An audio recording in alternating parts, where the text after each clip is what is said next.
नमस्कार,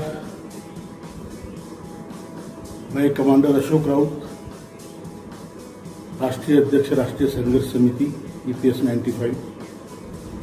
मैं आपसे कुछ बातें करना चाहता हूं, 2-4 पॉइंट है। फर्स्ट ऑफ ऑल, जो हमारे गुजरात के साथी 12 लोग आदरणीय किरीट गोयल जी के नेतृत्व में, जो हमारे NSA की सेक्रेटरी है, यहाँ आकर जो उन्होंने हमारे आंदोलनकर्ताओं की हौसला अफजाई की, उसके लिए मैं उनका बहुत बहुत धन्यवाद देता हूं और आभार प्रकट करता हूं। अभी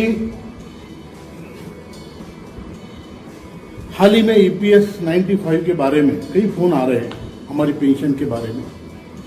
लोगों का कहना है कि बजट सेशन हुआ और बजट में हमारे EPS 95 के बारे में कोई उल्लेख नहीं है, कुछ अलोकेशन की बात नहीं है। तो मैं आपको आश्वस्त करना चाहता हूं कि मैं जानता हूं आप में गुस्सा है, रोष है, आपकी भावना मतलब प्रखर है, लेकिन ये बात आप जान लीजिए कि आदरणीय प्रधानमंत्री जी को हम 4 मार्च 2020 को आदरणीय हेमा मालिनी जी की अगुवाई में मिले थे और उनसे जब मिले तो उन्होंने पूरा हमें आश्वासन दिया है और हमारा ये चारों मांगे उन्होंने तत्वतः मान्य की हुई है। 7,500 महंगाई भत्ता, मेडिकल फैसिलिटीज, हायर पेंशन का मामला या जो बचे लोग हैं उनको इस दायरे में लाने का मामला, ये सारे पे हमें आश्वासन मिल चुका है और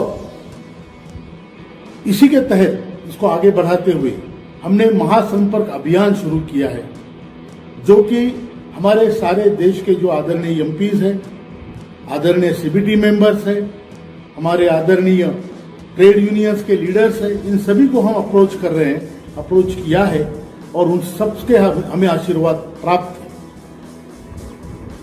बड़ी तादाद में देश की लीडरशिप, चाहे वो पॉलिटिकल हो, स्पिरिचुअल हो या सामाजिक हो, हमारे साथ है। हमें सबका आशीर्वाद प्राप्त है। हमारा काम होगा, जरूर होगा, ये आप ध्यान में रखिएगा। इसी दौरान, इसी आंदोलन का एक हिस्सा हम पार्लियामेंट्री कमेटी ऑन लेबर जो बनी हुई है 31 सांसदों की, उसके जो लीडर है भर्तृहरि महताब साहब, उनसे हम जाके कटक में मिले, हमने मीटिंग की।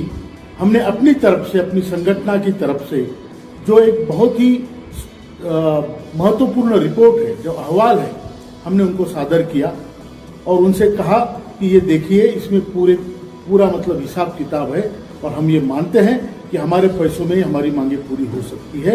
ये उनको हमने दिया है, उन्होंने वो स्वीकार भी किया है।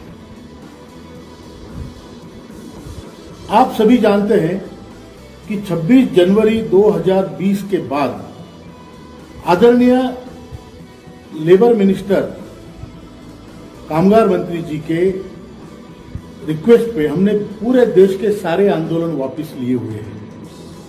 हम सिवाय बुल्ढाना के आंदोलन, जो कि एक सांकेतिक हमारा आंदोलन है, जिसका 774वां दिन है, ये आंदोलन चल रहा है।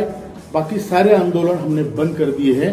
हाँ, इस समय का हमने उपयोग भरपूर किया है संगठन बढ़ाने के लिए, संगठनों को और स्ट्रांग करने के लिए और हमारी ताकत बढ़ाने के लिए हमने इसका उपयोग किया हुआ है और करना भी चाहिए।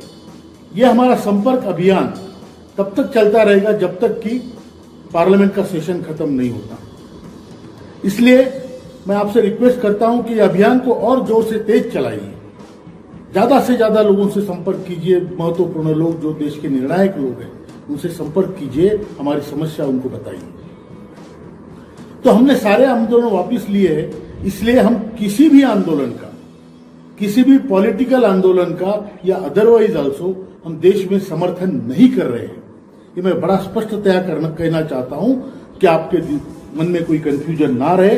हम किसी भी आंदोलन का देश में जो प्रेजेंटली चल रहे हैं, हम किसी का भी समर्थन नहीं कर रहे हैं।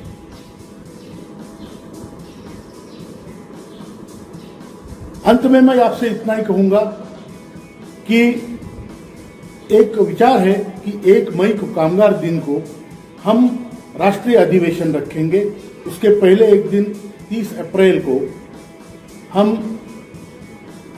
एक CWC की सेंट्रल वर्किंग कमेटी की मीटिंग रखेंगे और एक तारीख को कामगार दिन में हमारा बहुत बड़ा राष्ट्रीय अधिवेशन होगा। आगे की रणनीति तब तय होगी। और इसी के साथ मैं आपको एक बार अंत में विश्वास दिलाना चाहता हूं कि हमारा काम 31 मार्च तक या इस बजट सेशन में होगा। ये मुझे पूरा विश्वास है। हमारी जो भी मांगे हैं इस बजट सेशन में पूरी होगी। ये मैं आपको एक बार यकीन दिलाना चाहता हूं। इसी के साथ धन्यवाद। सर्वेषां मंगलम भवतु। श्रेष्ठ भारत, ज्येष्ठ भारत।